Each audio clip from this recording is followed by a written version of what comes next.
Let's make a bushcraft water bottle holder, just like that.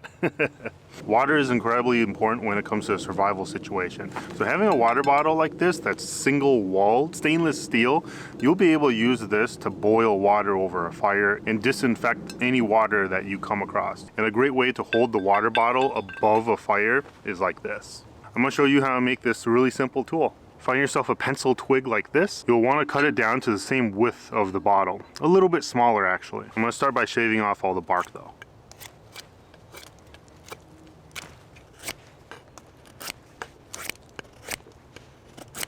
Now I'm cutting it down slightly smaller than the width. So just cut a notch like this and then just break it off. There you go. Now just round off the ends. Now that you have this, you want to cut a notch for the string to go.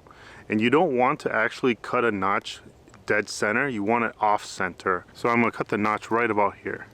And whenever you're carving and working with a knife and the item that you're trying to carve is really small like this, you gotta be extra conscious about how you're cutting and how much pressure you're putting on the piece of wood.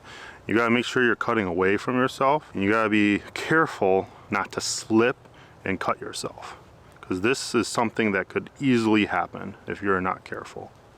And there's the notch. It doesn't need to be really deep, it just needs to be enough so that the string stays in a place. I've got some cordage here. This is number 36 bank line. You can also use natural cordage if you have it. But yeah, I'm just gonna tie it to the end here and cinch it tight. So it looks like this, and I'm gonna tie it again. There you go. I've got two of them made here. And the reason why you have it off center like this is so that you can put it in and it'll automatically lock. You want to put it in the short end first. So you go like this, and then it automatically drops sideways and it'll lock. See? And it'll stay like this. And you can move it around a lot too, see? You can go like this and it won't come out. Oh, there you go, never mind. But it can take a lot of movement before it actually falls out. So, but take a look at this. This is how easy it is to actually take it out. So you just let it go down and then pull it out. Just like that. Like that, and like that, see? And let me show you the above angle. Here it is above. You want to put the short end in first, and you'll notice it just kind of drops and goes sideways, and then let it go, and now it just stays.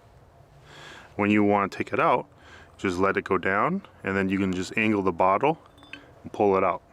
Simple as that. Isn't that cool? And there you go. That's how you make a water bottle holder. I think it's actually called a toggle. So a water bottle toggle that holds the bottle over a fire to boil some water.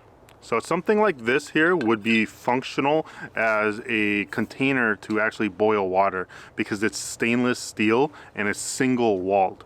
Something like this will be able to boil the water and purify it. You don't want to use any of the insulated bottles because those could build up pressure and end up exploding, and it won't heat up your water really. And because it's insulated, this is just single walled and it'll do the trick. So yeah, that's it for today's video. I hope you learned something, and I'll see you next time. Peace out. Oh, actually, if you want to buy this bottle, it's actually on my Spreadshop. So check it out. I have a bunch of merch. I have mugs like this as well. It's really cool. Look at that. I have t-shirts and a bunch of other stuff too. So take a look at my Spreadshop.